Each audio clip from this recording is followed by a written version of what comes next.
Car कहानी कलश में आपका हार्दिक अभिनंदन है। और आज मैं कक्षा 10वीं के लिए आत्मत्राण कविता लेकर उपस्थित हुआ हूं। इसके कवि रविंद्र गुरुदेव, जिनके नाम से हम जानते हैं, कविंद्र रविंद्र के भी नाम से जानते हैं, रविन्द्रनाथ ठाकुर हैं। और इस कविता का अनुवाद बंगला से इसका अनुवाद जो किया है पंडित हजारी प्रसाद द्विवेदी, जिन्हें हम आचार्य हजारी प्रसाद द्विवेदी के नाम से जानते हैं। और आपको मैं बताऊं इस कविता की अद्भुत बात क्या है। ये एक प्रार्थना की कविता है, प्रार्थना गीत भी कह सकते हैं या प्रार्थना कविता कह सकते हैं। इसमें कवि ने बिल्कुल अलग ढंग से बात की है। तो इससे जो प्रश्न पूछे जाएंगे, पिछली बार तो इससे प्रश्न जो सीबीएसई के बोर्ड की परीक्षा में पूछे गए थे, वो प्रश्न था इस कविता का अनुवादक कौन है, जो आज तक कभी नहीं पूछा गया था और पहली बार इस तरह के प्रश्न पूछे गए थे, अनुवादक का नाम पूछा गया था। तो इसलिए सीबीएसई वाले कभी भी कहीं से भी एनसीईआरटी की बुक से कहीं से भी प्रश्न पूछ सकते हैं, इस बात को ध्यान में रखिएगा। और आज मैं जो आपको आत्मत्राण कविता करवाने जा रहा हूं, इस कविता की व्याख्या की है और इसके बाद जो प्रश्नोत्तर होगा वो अगले वीडियो में लाऊंगा। सबसे पहले आइए रविन्द्रनाथ ठाकुर का परिचय प्राप्त करते हैं, आत्मत्राण के यशस्वी कवि। रविन्द्रनाथ ठाकुर का जन्म 6 मई 1861 ईस्वी में बंगाल के संपन्न परिवार में हुआ था और नोबेल पुरस्कार पाने वाले पहले भारतीय हैं। इनकी शिक्षा दीक्षा घर पर ही हुई। छोटी उम्र में ही स्वाध्याय से अनेक विषयों का ज्ञान अर्जित कर लिया। बैरिस्ट्री पढ़ने के लिए विदेश भेजे गए, लेकिन बिना परीक्षा दिए ही लौट आए।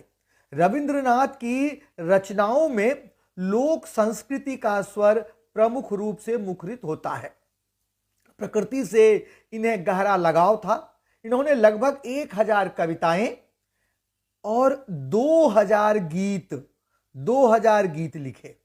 चित्रकला, संगीत और भाव नृत्य के प्रति इनके विशेष अनुराग के कारण रविंद्र संगीत नाम की एक अलग धारा का ही सूत्रपात हो गया। रविंद्र संगीत, ध्यान दीजिए, ये बहुआयामी व्यक्तित्व के धनी थे।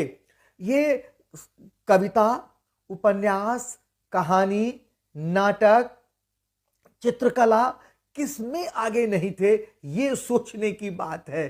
सारी विधाओं में इन्होंने एक अलग अपनी छाप छोड़ी और इनका एक स्कूल ही चला, रविंद्र संगीत, चित्रकला स्कूल, रविंद्र स्कूल। चित्रकला में, गीत में, कविता के तो हैं ही, नोबेल पुरस्कार इन्हें मिला है।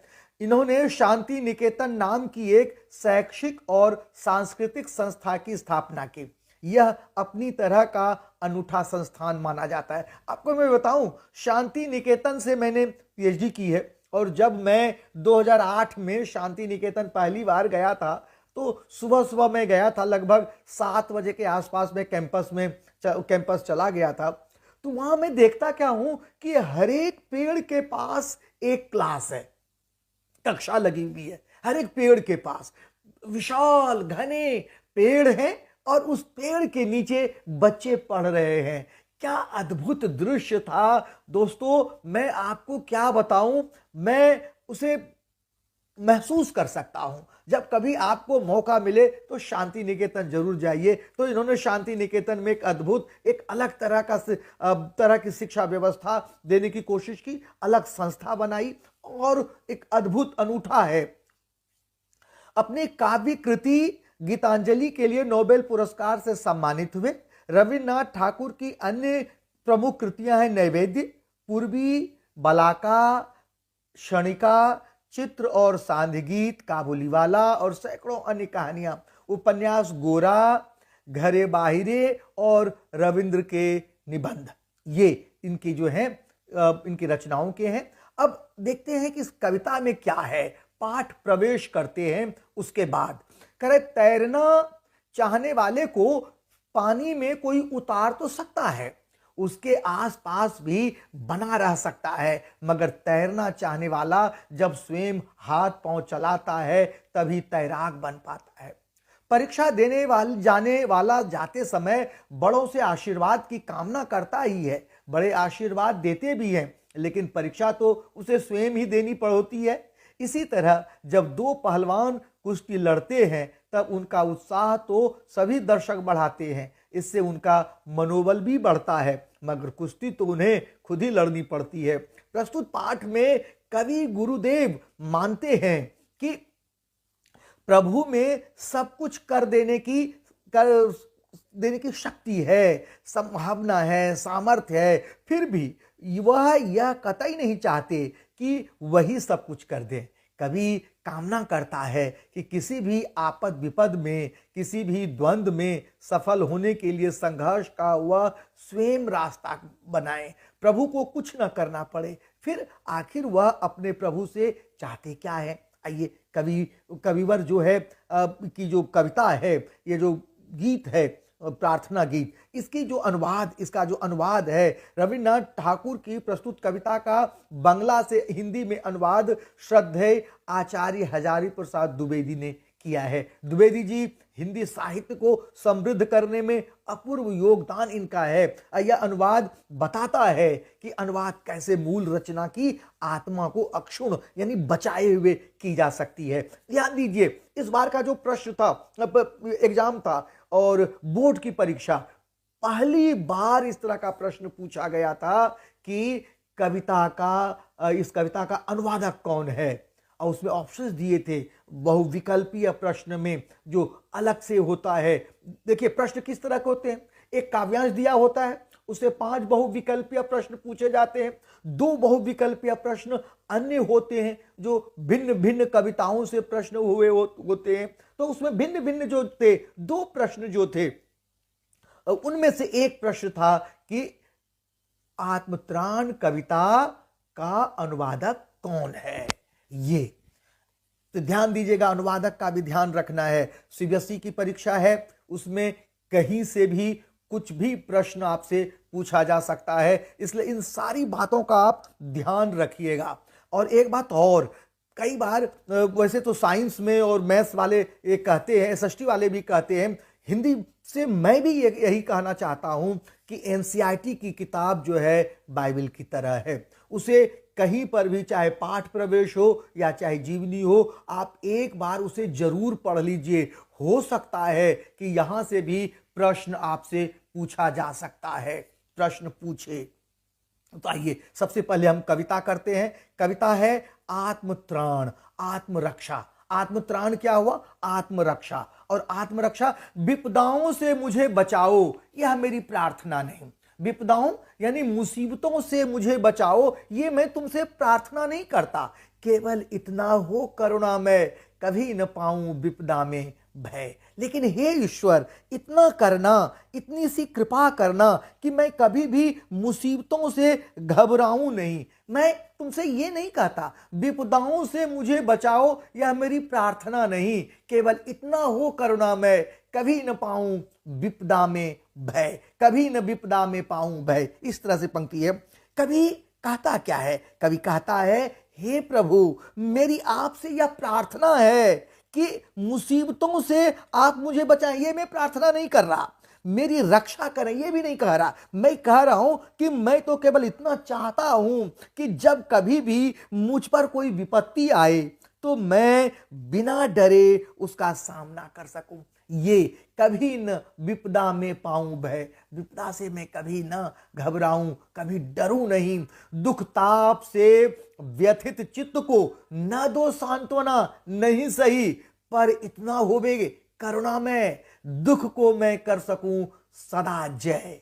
यानी क्या कह रहा है? कभी कह रहा है कि दुख ताप से मुझे सांत्वना न दो कभी, कोई बात नहीं, मेरे यह मैं भी नहीं चाहता कि जब कोई विपत्तियों की पीड़ा से मेरा मन दुखी हो जाए, व्याकुल हो जाए, तो आप मुझे सांत्वना दें। मैं अपने दुखों को स्वयं सहन कर लूंगा, परंतु हे करुणा में इतना करना कि मैं ऐसे कष्टकारी समय में भी केवल इतना चाहता हूं कि इन दुखों पर, वे जो दुख होंगे उस पर मैं विजय प्राप्त कर सकूं, उसको मैं जीत सकूं, कोई सहायक दुख को मैं कर सकूं सदा जय। कोई कहीं सहायक न मिले तो अपना बल पौरुष ना हिले। कोई सहायक ना मिले तो कोई भी मेरा बल पौरुष जो है वह हिले ना। हानि उठानी पड़े जगत में, लाभ अगर वंचना रही तो भी मन में ना मानुष है। कवि क्या कहता है? कवि कहता है कि हे करुणामय, मैं ऐसे कष्टकारी समय में भी केवल इतना चाहता हूं कि उन दुखों पर मैं विजय प्राप्त कर सकूं। आप मुझ में इतनी शक्ति दें। और क्या कह रहा है कवि? कह रहा है कि कभी प्रभु से, हे प्रभु, यदि जब मैं कभी मेरे जीवन में मुसीबत आए और मुसीबत के समय मेरी सहायता करने वाला कोई ना हो, अर्थात क्या कहता है? कहता है कि कोई भी मेरा सहारा ना बने, तब भी मेरी प्रार्थना है कि अपना बल पौरुष जो है, मेरी शक्ति और पराक्रम जो है वह न डगमगाए, कभी न हिले, पराक्रम बना रहे, विश्वास बना रहे। हानि उठानी पड़े जगत में, लाभ अगर वंचना रही तब भी, तो भी मन में ना मानुष है। क्या कह रहे? आत्मविश्वास न डगमगाए। यदि कभी संसार में मुझे किसी भी चीज की हानि हो, लाभ प्राप्त न हो सके, कभी किसी प्रकार का धोखा हो, तो भी मेरे मन में नुकसान के प्रति कोई पश्चाताप ना हो, ग्लानि ना हो, कोई ऐसी चीज ना हो, लेकिन बस इतना हो करुणामय, मेरा त्राण करो निस दिन। मैं ये चाहता हूं कि हे प्रभु, हाँ, एक बार फिर से सुनिए, कह रहा कि हानि उठानी पड़े जगत में, लाभ अगर वंचना रही तो भी मन में ना मानुष है, मेरा त्राण करो अनुदिन। तुम मेरी यह प्रार्थना नहीं, मेरी रक्षा करो रोज।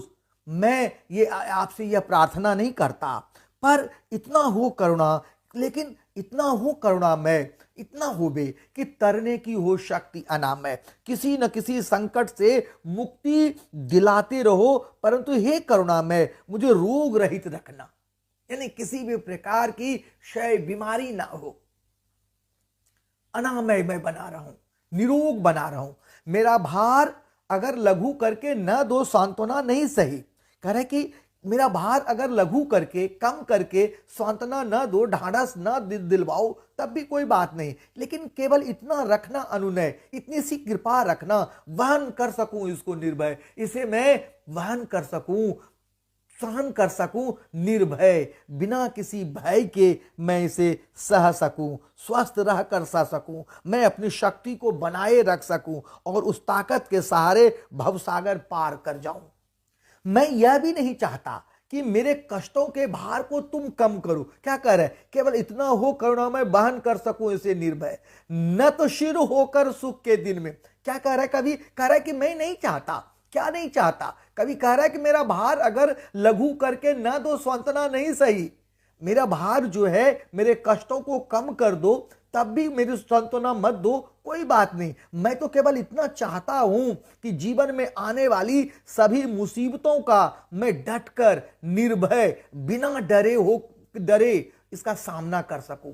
और न तो शिर होकर सुख के दिन में, जब मेरे अच्छे दिन हो तो सुख के दिनों में भी, हे प्रभु, मेरी तुमसे निवेदन है, मेरी कामना है कि जब कभी मेरे जीवन में सुख के दिन हो, न तो शिर होकर सुख के दिन में, तब मुख पहचानूं छिन छिन में, दुख रात्रि में करे वंचना, मेरी जिस दिन निखिल मही, उस दिन ऐसा हो करुणामय, तुम पर करूं नहीं संशय। क्या कह रहा है कवि? कह रहा है कि हे प्रभु, मेरी आपसे यह कामना है कि जब कभी मेरे जीवन में सुखों के दिनों का आगमन हो, सुख के दिन आए, तब भी मेरे अंदर अहंकार ना हो, मैं आप पर उतनी ही अपनी आस्था बनाए रखूं। और क्या कह रहा है? तो हर दिन एक एक पल मैं आपका स्मरण करता रहूं, एक क्षण के लिए भी आपको ना मैं विस्मृत करूं,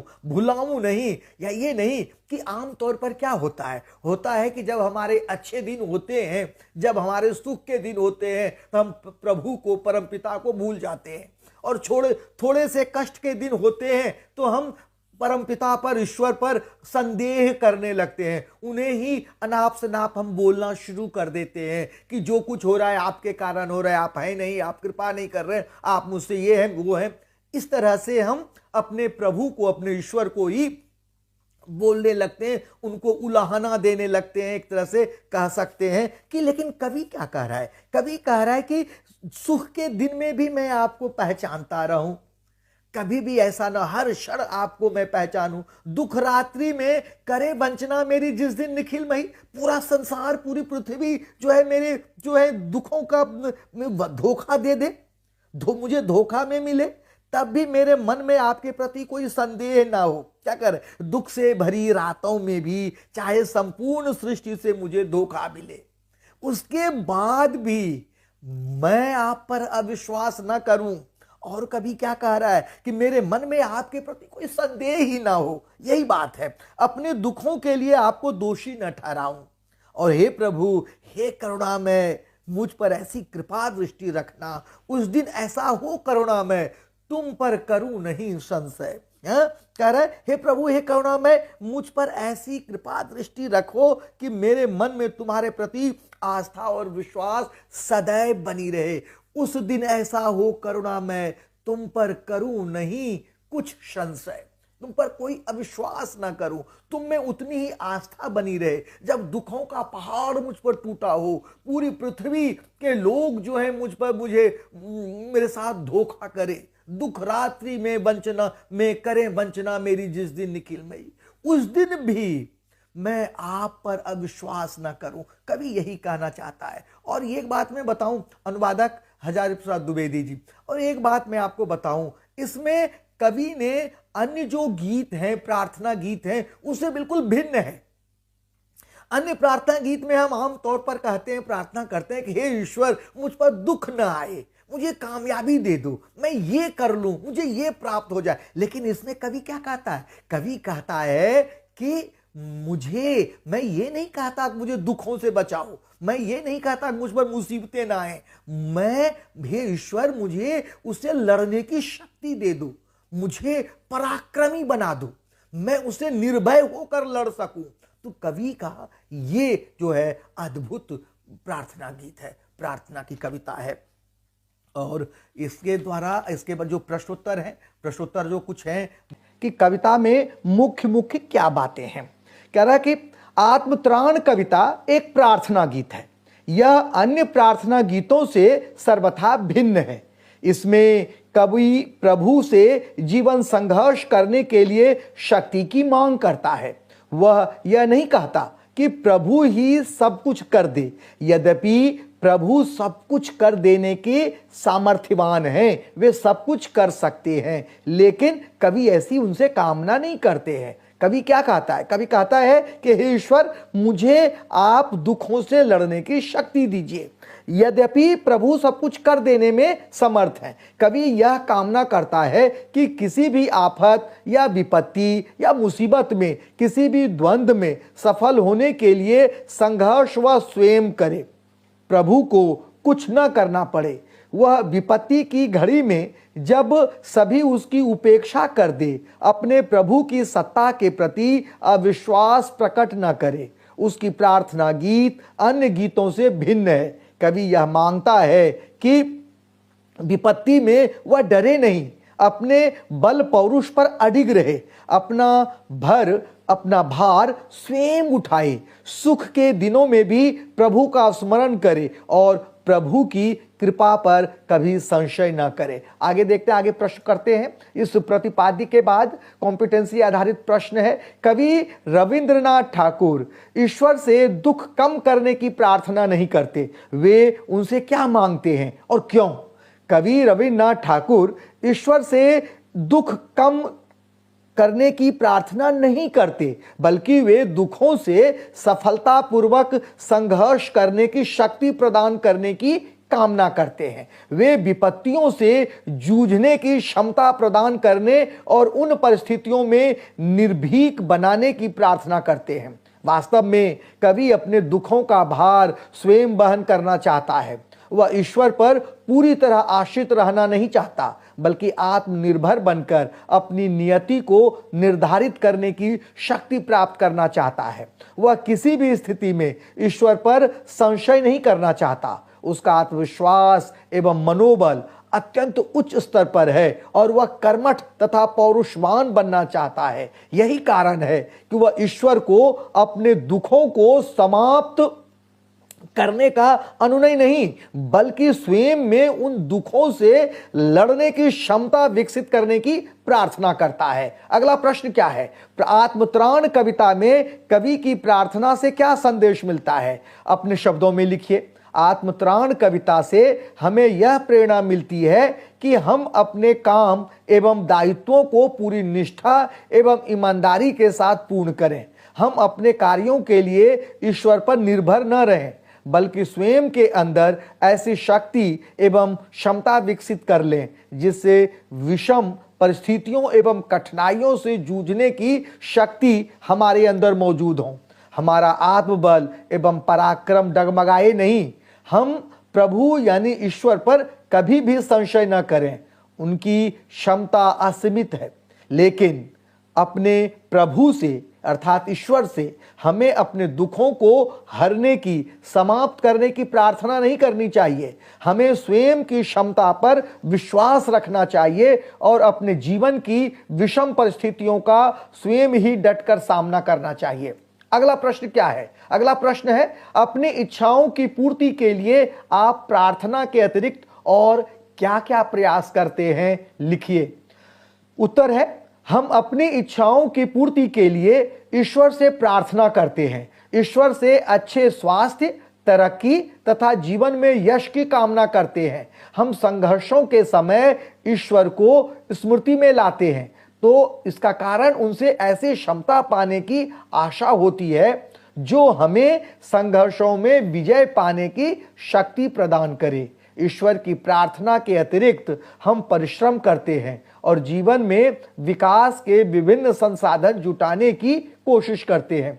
हम दूसरों की सहायता से भी अपने आत्मबल में वृद्धि करते हैं। ईश्वर की प्रार्थना के अतिरिक्त अपने समाज एवं शुभ चिंतकों की प्रेरणा से हमें साहस, निडरता तथा पौरुष आदि प्राप्त होते हैं। अगला प्रश्न, आत्मत्राण कविता में कवि को ईश्वर के अतिरिक्त अपनी बुद्धि और कौशल पर विश्वास है, और क्यों? स्पष्ट कीजिए। आत्मत्राण कविता में कवि को ईश्वर के अतिरिक्त अपनी बुद्धि और कौशल पर विश्वास है।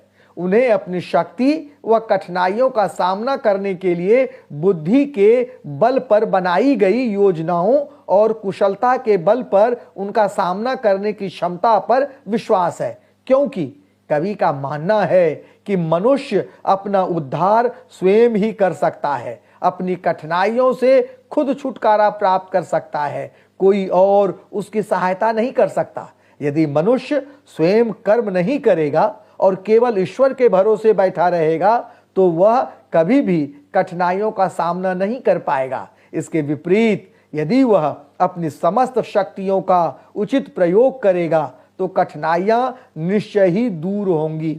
अगला प्रश्न क्या है? अगला प्रश्न है कि आत्मत्राण कविता का कवि ईश्वर को सर्वोच्च सत्ता मानते हुए भी उनसे किसी प्रकार की अपेक्षा नहीं करता, क्यों? लिखिए।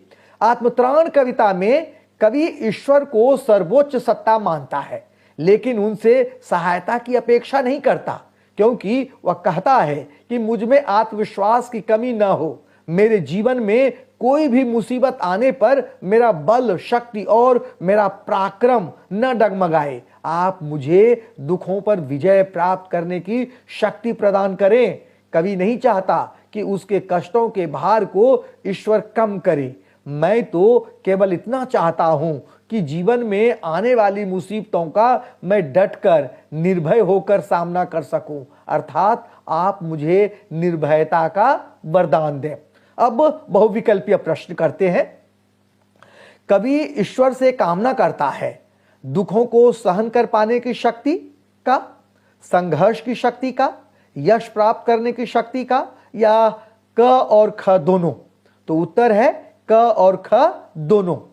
अगला प्रश्न है, कविता में कवि कठिन परिस्थितियों में भी क्या नहीं करना चाहता है?